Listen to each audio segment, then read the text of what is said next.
इस बार एक ऐसे अद्भुत व्यक्ति को पद्म भूषण मिला है जिन्होंने ह्यूमन ब्रेन की सुपर पावर्स को खुद अनलॉक किया है। आप डॉक्टर आर गणेश को एक कमरे में बंद कर दीजिए और उनके पास ना तो कोई नोटबुक हो, ना पेन हो, ना मोबाइल हो, और उस कमरे में बारी बारी से 100 लोग इंटर कीजिए और हर बार जब कोई व्यक्ति इंटर करता है तो उनके कान में कोई कोड बोल दे, किसी भी लैंग्वेज में बोल दे, कुछ भी बोल दे और निकल जाए। और जब 100 लोग निकल जाएंगे तब वो एग्जैक्टली बता देंगे कि किस नंबर के व्यक्ति ने उनसे क्या बोला था, और आप रैंडमली भी पूछ सकते हैं। इसीलिए डॉक्टर आर गणेश जी को शतावधानी कहा जाता है, यानी उनका ब्रेन एक ही समय में 100 अलग अलग चीजों को साइमल्टेनियसली होल्ड कर सकता है। और ये भारत की बहुत बड़ी शक्ति थी।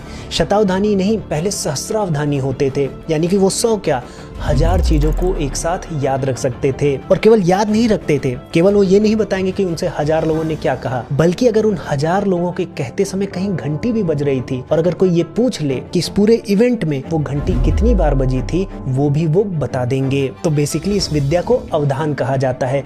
इसमें प्रैक्टिस और मेडिटेशन के माध्यम से ब्रेन की हर एक लिमिटेशन को पार किया जाता है। और इसी विद्या से हमारे जितने ऋषि मुनि थे या हमारे जो प्राचीन भारतीय शिष्य थे, वो वेद, पुराण, रामायण, महाभारत, इनके लाखों मंत्रों को, लाखों श्लोकों को याद रख लेते थे। तो डॉक्टर आर गणेश जी को पद्म भूषण मिलना अत्यंत आवश्यक था, क्योंकि आज 150 करोड़ भारतीयों के बीच 100 अवधानी भी नहीं है, क्योंकि हम भारतीय चीजों से घृणा करते हैं। लेकिन डॉक्टर आर गणेश जैसे व्यक्तित्व के कारण ये परंपराएं भारत में आज भी जीवित हैं कि जब हम दावा करते हैं कि हम विश्व गुरु थे, हम ये कर लेते थे, हम वो कर लेते थे, तो इसका जब प्रमाण देने की बात आती है तो ऐसे ही लोग हमें सामने मिलते हैं। अब बहुत से लोग बोलेंगे कि आज टेक्नोलॉजी के समय में, गूगल के समय में याद रखने की क्या आवश्यकता है। तो मैं भी क्रॉस क्वेश्चन कर सकता हूँ कि आज हमारे पास एडवांस मशीनें हैं, बम है, बंदूक है, तो जिम में जाकर हम अपना शरीर क्यों बना रहे हैं। तो आज भी हमें हमारे ब्रेन की फंक्शनिंग की आवश्यकता है। हमारे बच्चे सेंटेंस नहीं लिख पाते, उनकी ग्रामर वीक है, ना वो कुछ अच्छा इंग्लिश में लिख सकते हैं, ना ही हिंदी बोल पाते हैं।